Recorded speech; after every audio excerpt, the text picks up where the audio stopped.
아멘. 그레이스 워크 미니스트리의 대표인 스티브 맥베이 목사님이 쓴 은혜 안에 머무는 삶이라고 하는 책이 있습니다. 그 책에서 목사님이 하는 말을 들어보십시오.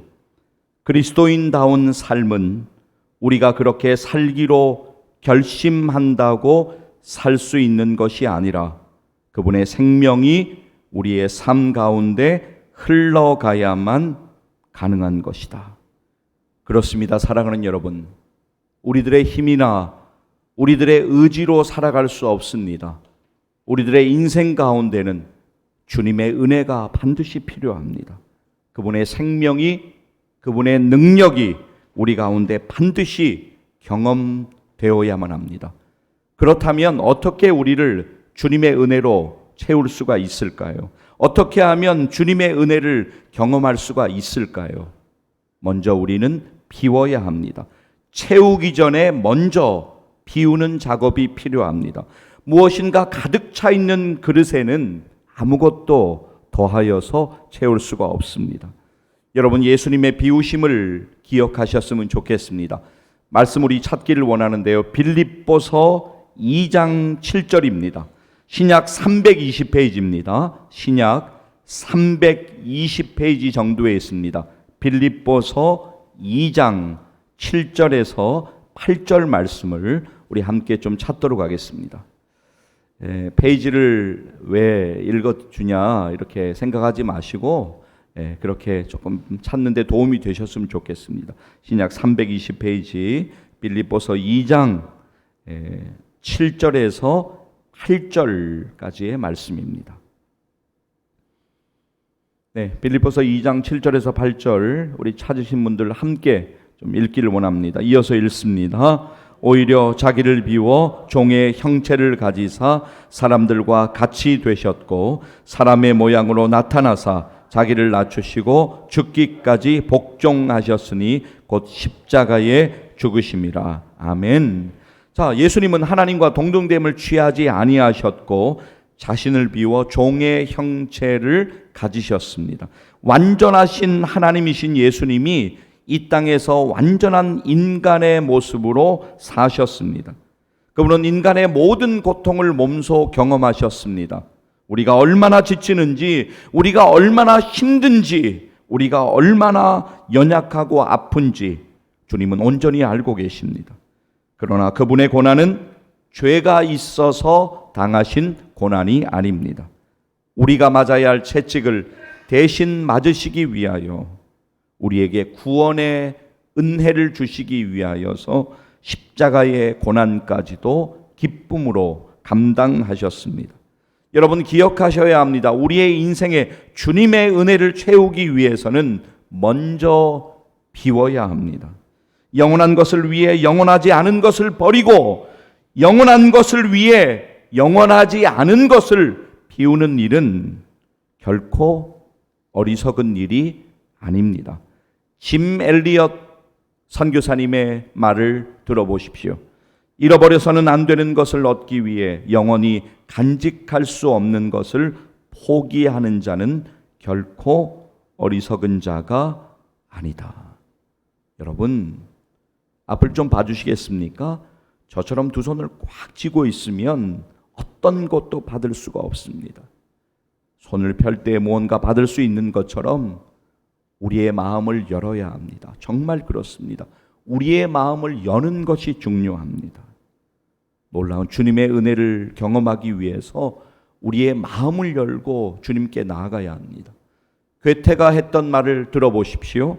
첫 단추를 잘못 끼우면 마지막 단추를 끼울 구멍이 없다. 그렇습니다. 여러분, 빨리 가는 것보다 바르게 가는 것이 중요합니다. 오늘 우리는 인생에 참으로 분주하게 오늘을 살아가고 있지만 오늘 멈추어 서야 합니다. 그리고 우리의 인생을 돌아보아야 합니다. 나는 과연 올바른 방향으로 오늘 달려가고 있는가? 오늘날 많은 사람들의 관심은 건강에 초점이 맞춰져 있습니다. 육체를 위해서 우리가 건강 관리를 지혜롭게 하는 것 중요합니다. 그런데 영혼의 건강에 더욱 관심을 가져야 합니다. 우리의 뿌리인 영혼이 병들면 아주 심각한 문제가 발생한다라고 하는 것을 우리는 절대로 잊지 말아야 합니다. 우리의 인생의 문제를 겉으로 드러난 현상으로만 보아서는 안 됩니다. 앤드류 머레이 목사님은 남아프리카의 오렌지 나무를 해치는 질병 하나를 이야기하고 있는데요. 바로 뿌리병이라고 하는 질병입니다. 이 병에 걸린 나무는 여느 때와 다름없이 열매를 맺기 때문에 일반인들이 볼 때는 나무가 잘 자라는구나 그렇게 생각할 수 있습니다. 그러나 뿌리병에 걸린 나무는 서서히 죽어가고 있는 것입니다. 병든 나무가 그 원인이 뿌리병에 있는 것처럼 우리들의 문제도 뿌리병과 같은 영혼의 질병의 근본 문제가 있다는 것을 기억해야 합니다. 육체에 병든 것 너무나 고통스럽지만 그러나 더욱 무서운 것은 심령의 병입니다. 육체의 건강은 영혼의 문제를 해결해 주지 못합니다. 우리의 육체는 병이 나았다가도 다시 병들 수 있는 것이 연약한 우리 인간의 한계이고 실상입니다. 여러분, 영혼의 건강이 중요한 것을 기억하시고 절대로 잊으셔서는 안 됩니다. 하나님의 말씀 찾아보도록 하겠습니다. 잠언 찾겠는데요. 구약 931페이지로 가셔서 잠언 18장 14절 말씀입니다. 구약 931페이지 정도로 가셔서 잠언 18장 14절 말씀입니다. 우리 이 말씀을 찾아서 좀 함께 읽겠는데요. 여러분 이 말씀 잘 모르실 수도 있습니다. 그러나 이 말씀의 의미를 우리가 깊이 이해하기를 원합니다. 잠언 18장 14절 말씀 여러분 좀 함께 찾으시겠습니다. 네, 잠언 18장 14절 말씀 우리 찾으신 분들 좀 함께 읽었으면 좋겠는데요. 함께 읽도록 하겠습니다. 사람의 심령은 그의 병을 능히 이기려니와 심령이 상하면 그것을 누가 일으키겠느냐. 아멘. 자, 그런가 하면 잠언 17장 22절은 이렇게 말씀합니다. 구약 930페이지로 가셔서 잠언 17장 22절 말씀을 좀 함께 찾도록 하겠습니다. 잠언 17장 22절 말씀. 여러분 이 말씀 아마 기억나실 겁니다. 이 말씀 얼마 전에도 우리가 한 2번 정도 함께 읽으며 나누었는데요. 오늘 다시 한번 우리가 붙들기를 원합니다. 자, 잠언 17장 22절 함께 읽습니다. 마음의 즐거움은 양약이라도 심령의 근심은 뼈를 마르게 하느니라. 아멘. 그렇습니다.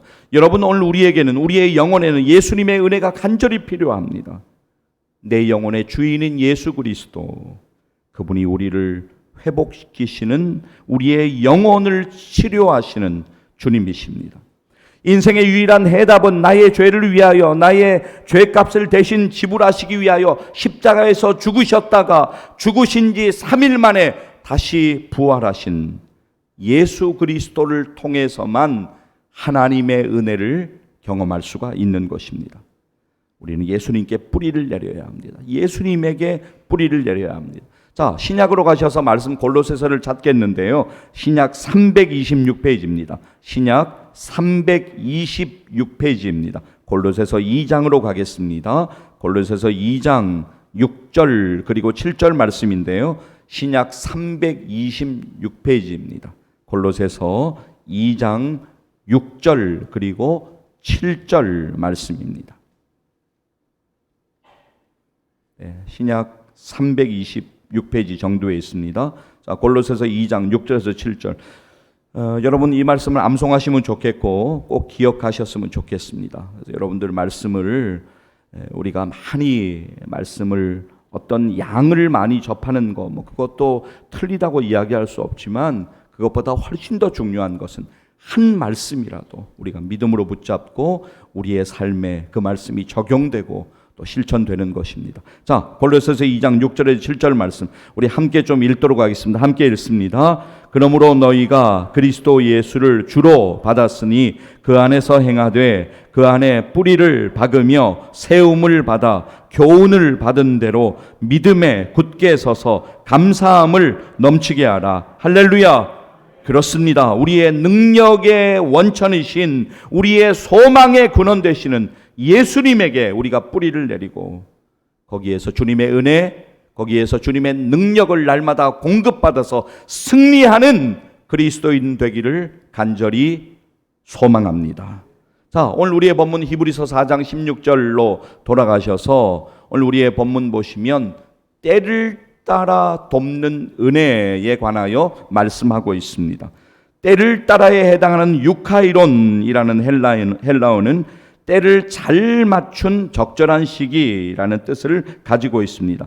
예수님께서는 우리에게 은혜를 베푸시되 가장 적절한 때에 가장 최선의 은혜로 우리를 도우신다는 것입니다. 그렇습니다. 주님은 우리의 인생의 이른 비와 늦은 비를 통하여서 역사하시는 신실하신 분이십니다. 신명기 11장 14절 말씀은 제가 좀 읽어드리기를 원하는데요. 신명기 11장 14절 제가 읽어드리도록 하겠습니다. 여호와께서 너희의 땅에 이른 비, 늦은 비를 적당한 때에 내리시리니 너희가 곡식과 포도주와 기름을 얻을 것이요. 아멘. 그렇습니다. 우리의 인생에는 주님의 은혜, 이른 비와 늦은 비의 은혜가 반드시 필요합니다. 여러분, 우리가 생각하기에 내가 수고하고 내가 땀 흘려서 이 땅을 살아가는 거야 라고 우리가 착각할 때가 많이 있습니다. 그런데 그렇지 않습니다. 주님의 은혜가 아니면 우리는 숨조차 쉴 수 없는 연약한 인간입니다. 정말로 그렇습니다. 주님의 은혜가 아니면 우리는 아무것도 할 수가 없습니다. 우리는 수확할 수 없고 열매 맺을 수 없고 주님의 은혜 없이 우리는 살아갈 수가 없습니다. 여러분, 여러 가지 고난 가운데 우리가 이 말씀을 꼭 붙들어야 되는데요. 우리가 도우시는 하나님의 은혜, 하나님의 은혜는 우리가 정말로 어려움 가운데 있을 때 피할 길을 내시면서 우리를 도우십니다. 그런 은혜를 베풀어 주시죠. 자, 고린도전서 찾으시겠는데요. 고린도전서 10장 13절 말씀입니다. 페이지로는 신약 275페이지, 신약 275페이지 정도에 있습니다. 사실은 저도 이제 고린도전서 어디서 이제 찾으면 한 번에 찾아야 될 때도 있어요. 그런데 이제 어쩔 때는 여러 번 넘겨야 될 때도 있습니다. 그러니까 여러분들이 우리가 초등학생도 아닌데 페이지를 목사님 우리의 수준을 뭘로 보고 이렇게 페이지를 불러주십니까? 그렇게 생각하지 말고 훈련이니까 여러분, 자, 신약 275페이지 정도에 있습니다. 고린도전서 10장 13절 말씀. 여러분, 이 말씀을 꼭 믿음으로 우리 붙듭시다. 그리고 우리가 기도할 때 그냥 중언부언해서 기도 힘들다 이것이 아니라 하나님의 말씀 붙들고 자꾸 기도하는 거예요. 기도 가운데 하나님의 말씀 붙들고. 자, 고린도전서 10장 13절 말씀 우리 믿음으로 함께 좀 읽도록 하겠습니다. 사람이 감당할 시험 밖에는 너희가 당한 것이 없나니 오직 하나님은 미쁘사 너희가 감당하지 못할 시험 당함을 허락하지 아니하시고 시험 당할 즈음에 또한 피할 길을 내사 너희로 능히 감당하게 하시느니라. 할렐루야. 사탄은요, 우리의 인생 곳곳에 고난의 지뢰를 심어놓고 우리가 그것 때문에 넘어지고 우리가 그것 때문에 절망하게 만듭니다. 그러나 예수님은 우리에게 피할 길을 주시고 우리에게 은혜 주십니다. 고난 가운데 우리에게 은혜 주십니다. 여러분, 반드시 기억하셔야 되는 한 가지가 있습니다. 고난의 무게가 무거우면 무거울수록 주님의 은혜는 더욱더 크게 우리 가운데 임한다라고 하는 것을 반드시 기억하셔야 합니다. 때를 따라 돕는 은혜가 있기 때문에 우리가 지금 여기까지 나온 거예요. 정말 그렇습니다. 때를 따라 돕는 은혜가 있기 때문에 우리가 남은 인생 가운데 믿음으로 담대하게 나아갈 수가 있는 것입니다. 자, 그렇다면 우리가 어디로 나아가야 할까요? 오늘 우리의 본문 히브리서 4장 16절 말씀 보세요. 본문 히브리서 4장 16절 말씀으로 가도록 하겠습니다. 자, 여러분, 오늘 우리의 본문 말씀을 믿음으로 우리가 붙들고 읽기를 원하는데요. 히브리서 4장 16절 다시 한번 우리 함께 읽도록 하겠습니다. 그러므로 우리는 긍휼하심을 받고 때를 따라 돕는 은혜를 얻기 위하여 은혜 보좌 앞에 담대히 나아갈 것이니라. 아멘. 은혜 보좌 앞에 담대히 나아가라 라고 성경은 분명히 말씀합니다. 은혜 보좌 앞으로 나아가 그분의 이름을 불러야 합니다. 예수님의 이름을 의지해서 우리는 담대히 나아가야 합니다. 여러분의 방법, 여러분의 감정, 여러분의 고집, 여러분의 생각, 그걸 내려놓으셔야 돼요. 대신에 은혜 보좌로 나아가야 됩니다. 내가 할 수 있다. 우리가 잠언 16장 9절 말씀 잘 알지 않습니까? 사람이 마음으로 자기의 길을 계획할지라도 그 걸음을, 그 길을 인도하시는 분은 여호와시니라, 하나님이시다라고 하는 말씀. 우리의 계획, 우리의 고집, 우리의 감정, 우리의 생각이 앞서면 사탄에게 끌려다니는 거예요. 대신에 은혜의 보좌로 나아가야 합니다. 스티브 도나휴라고 하는 사람이 있는데요. 이분이 참 대단한 분입니다. 참 엄청 광활하다고 할 수 있는 사하라 사막을 차로 횡단하신 분인데요. 사막을 건너는 6가지 방법, 사막을 건너는 6가지 방법이라고 하는 책을 이분이 내셨는데, 사막에서 있는 위기 가운데 자신이 어떻게 빠져나왔는지 몇 군데 소개를 하고 있는데 그의 말을 잠시 소개해 드리기를 원합니다. 자동차가 푸슈라는 모래사막에 빠졌을 때 어떻게 하면 빠져나올 수 있을까요? 많은 사람들은 지렛대를 이용해서 그 위기를 모면하려 합니다. 그러나 딱딱하지 않은 모래바닥은 아무런 힘이 되어주지 못합니다. 또한 엑셀을 힘껏 밟아보지만 모래에 빠진 타이어는 더 요란한 소리를 내며 헛돌 뿐입니다. 그때 가장 간단하게 빠져나오는 방법이 있습니다. 그것은 타이어에 남아있는 공기를 빼는 것입니다. 그러면 땅과 마찰력이 생겨서 쉽게 빠져나올 수 있습니다. 스티브 도나우유가 그의 책에서 이야기하는 것처럼 우리의 인생 가운데 사막의 모래에 우리의 바퀴가 빠져버린 것처럼 막 엑셀을 아무리 인간적인 방법을 아무리 동원해도 빠져나오지 못할 때가 있습니다. 그런 인생의 위기의 순간에 너무나 당황되는 힘겨운 고난의 시간에 인간적인 방법으로 그것을 해결하려고 몸부림치는 것이 아니라 그때 우리가 해야 될 일은 믿음의 눈을 들어서 주님을 바라보는 거예요. 그리고 주님께 나아가서 주님께 기도하는 것입니다. 주님께 우리가 기도한다는 의미는 무엇입니까? 믿음으로 맡긴다는 의미입니다. 내일 일을 알지 못하지만 믿음으로 또 맡겨드리고 내 생각이나 내 고집이나 내 감정이나 내 능력은 내려놓고 주님을 의지하고 나아가오니 주님께서 내 삶에 은혜를 허락하여 주시옵소서. 이러한 기도가 우리 가운데 드려지기를 원합니다. 여러분, 오늘날 한국교회가 많은 몸살을 앓고 있습니다. 정말 위기지 않습니까? 가장 큰 이유는 무엇입니까? 그것은 바로 우리들의 중심에 주님이 온전히 계시지 않기 때문입니다. 복음의 부재라고 하는 말씀입니다. 자, 여러분 성경 요한계시록으로 가실 터인데요. 요한계시록 성경의 맨 끝에 있으니까 조금 찾기가 편하실 겁니다. 신약 402페이지로 가셔서 요한계시록 3장을 한번 보시겠습니다. 요한계시록 3장으로 가셔서 요한계시록 3장 17절 말씀을 좀 함께 찾도록 하겠습니다. 라오디게아 교회를 예수님께서 책망하시는 장면인데요. 요한계시록 3장 17절 말씀 찾도록 하겠습니다. 화면 좀 보여주시면 좋겠습니다. 요한계시록 3장 17절 말씀입니다.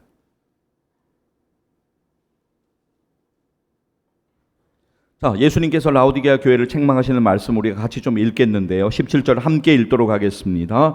내가 말하기를 나는 부자라 부요하여 부족한 것이 없다 하나 내 곤고한 것과 가련한 것과 가난한 것과 눈먼 것과 벌거벗은 것을 알지 못하는도다. 여러분, 라오디게아 교회는요, 겉으로 볼 때는 정말 거의 모든 것을 갖춘 교회였습니다. 그런데 왜 주님은 너희가 곤고한 것과 가련한 것과 가난한 것과 눈먼 것과 벌거벗은 것을 알지 못한다고 말씀하셨습니까? 외형적으로는 모든 것을 다 갖춘 듯이 보였습니다. 너무 부유한 교회였어요. 그런데 정작 그 안에는 생명의 주님이 계시지 않았습니다. 사랑하는 여러분, 우리들의 영혼의 주인이 예수님이라고 우리가 그냥 앵무새가 말하는 것처럼 그런 것이 아니라 정말 우리의 믿음의 고백이 되었으면 좋겠어요. 여러분, 우리가 영혼의 자유를 누리지 못하면 얼마나 억압되어 살아가는지 모릅니다. 영혼의 자유를 우리가 경험해야 돼요. 일부 예배도 말씀을 좀 드렸지만 2부 예배도 여러분 함께 예배 드리시는 분들 가운데, 여러분들 가운데 예수님을 알고 예수님을 믿기 전에 어떤 불교 문화 혹은 유교 문화, 아주 깊은 문화에 뿌리가 있으셨던 분들도 있으실 것입니다. 야, 하나님이 어디 있어? 그냥 내가 법이고 그냥 나만 믿으면 돼. 이렇게 큰 소리를 치시면서 살았던 분들도 계실 것입니다. 주님을 알기 전에 세상이 전부인 양 그렇게 달려가는 분들도 계실 것입니다. 그런데 여러분, 가만히 한번 우리가 생각을 해보시자고요. 이렇게 우리가 2023년 11월의 마지막 주일에 우리가 함께 이렇게 본당에 모여서 또 영상으로 이렇게 함께 여러 형편 가운데 예배 드리시면서 얼마나 놀라운 은혜입니까? 우리가 예수님을 만나고 예수님을 믿고 이렇게 우리가 하나님 앞에 예배 드리고 하나님 앞에 기도할 수 있는 이 은혜, 얼마나 놀라운 은혜입니까? 이것은 정말로 놀라운 은혜이고 기적 같은 일입니다. 우리들이 자발적으로 헌신을 하고 우리들이 자발적으로 예배를 드리고 기도를 하고 내가 그렇게 소중하게 여기는 것도 구별하여서 하나님 앞에 드리고, 이것이 얼마나 놀라운 은혜입니까? 내가 아직 성경에 대해 잘 알지 못하지만 그러나 예수님이 나의 죄를 위하여 십자가에서 나의 죄값을 대신 지불하시고 테텔레스타이 다 이루었다 그렇게 말씀하시고 운명하시고 장사된 지 3일 만에 부활하셔서 우리의 소망의 주님이 되신 그 사실을 믿고, 그래도 여러 가지가 참 어렵지만 우리의 믿음이 조금씩 성장되어 가고 시험도 경험하지만 그러나 그 가운데에서 하나님 은혜 주셔서 여기까지 온 것, 우린 이 은혜를 절대로 잊어서는 안 됩니다. 구원의 은혜, 여기까지 우리를 인도하신 그 은혜, 믿음으로 바라보는 주일 되시기를 주의 이름으로 간절히 축복합니다. 주님의 은혜에 감사하세요. 오늘 주일에 여러분, 오늘 어떤 어려움을 가지고 계세요? 여러분 아마 인생에 여러 가지 많은 이야기들이 있을 것입니다. 그런데 중요한 것은 여러분이 오늘 어떤 모습이든 간에 주님은 여러분을 절대로 포기하지 않으셨어요. 그걸 여러분들이 기억하셔야 돼요. 다른 사람들은 나를 다 포기하고요, 나를 욕할 수 있습니다. 그러나 하나님은 나를 포기하지 않으세요. 절대로 포기하지 않으세요. 이 놀라운 은혜를 우리가 믿음으로 좀 붙들기를 원합니다. 여러분, 이 말씀 찾을 터인데요, 신약으로 가셔서 로마서 찾으시겠는데 신약 251페이지입니다. 로마서 8장으로 가세요. 신약 251페이지 정도에 있습니다. 신약 251페이지 정도. 로마서 8장으로 가셔서 로마서 8장 38절 그리고 39절 말씀 찾으실 터인데요, 저는 여러분들에게 꼭 좀 부탁합니다. 이 말씀 암송하세요. 충분히 아실 수 있어요. 그런데 암송의 유익은 뭔지 아세요? 여러분이 기도하실 때 하나님의 말씀을 붙들고 기도하면 기도가 중언부언 되지 않아요. 기도가 끊어지지 않아요. 말씀을 붙들지 않고 기도하니까 그냥 맨날 주시옵소서 주시옵소서 하다가 한 5분 지나니까 내가 한 20분 기도한 것 같아요. 그래가지고 이제 시계를 보니까 5분 했네요. 근데 또 눈치도 있고 이렇게 사람들 체면도 있고 하니까 좀 기도를 더 하긴 해야 되는데 할 말이 없는 거예요. 왜 그렇습니까? 하나님의 말씀을 붙들고 기도하지 않기 때문에.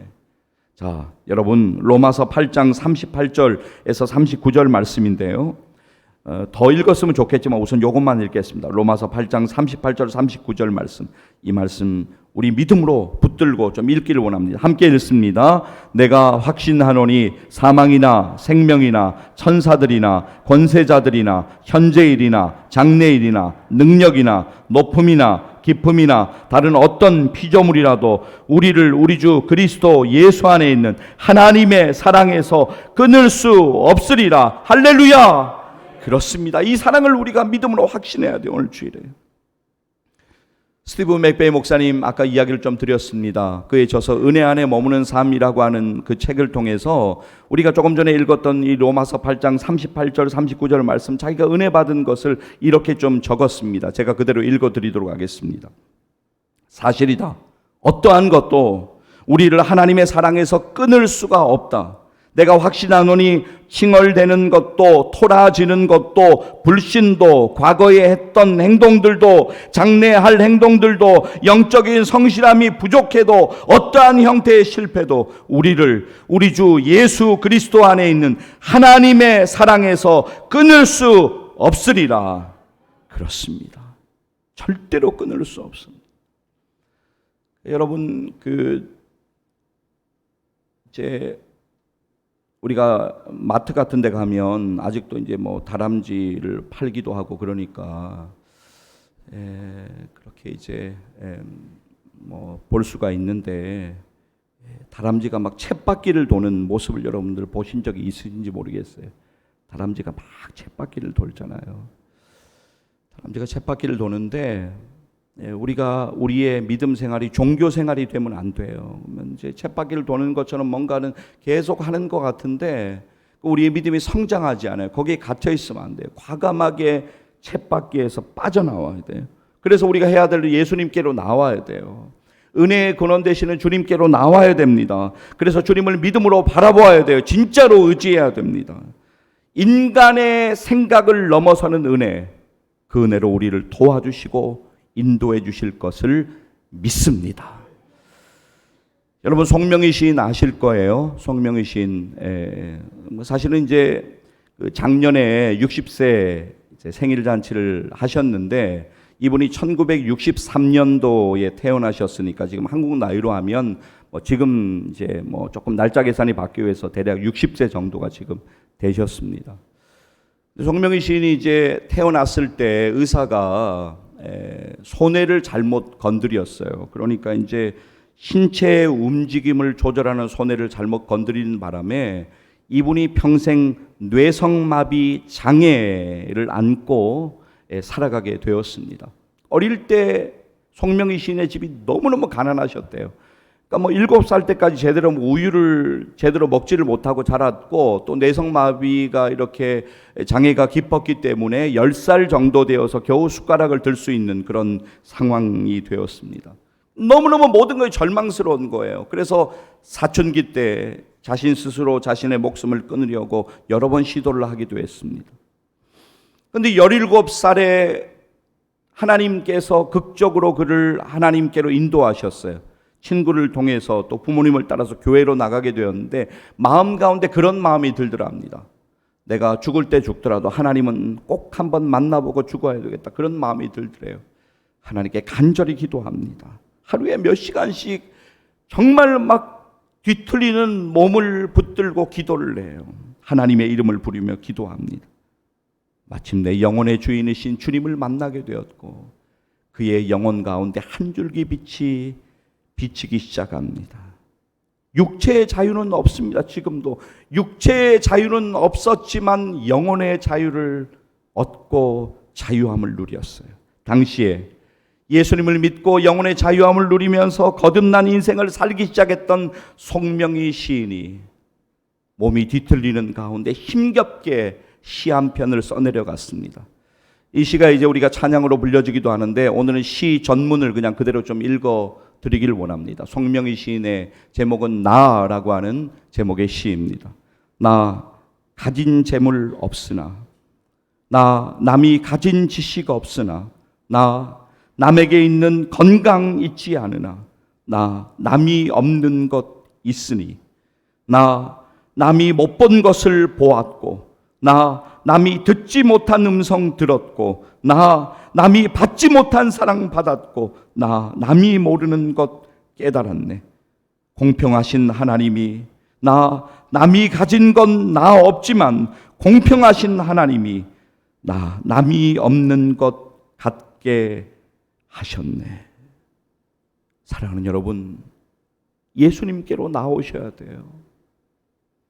그분의 긍휼하신 은혜 앞에 나올 때 우리는 때를 따라 돕는 그 은혜를 경험하면서 우리의 남은 인생을 살게 될 것을 믿습니다. 우리의 인생에는 예수님의 은혜가 반드시 필요합니다. 그러므로 우리는 긍휼하심을 받고 때를 따라 돕는 은혜를 얻기 위하여 은혜의 보좌 앞에 담대히 나아갈 것이니라. 여러분의 인생 가운데 이 은혜가 필요하지 않습니까?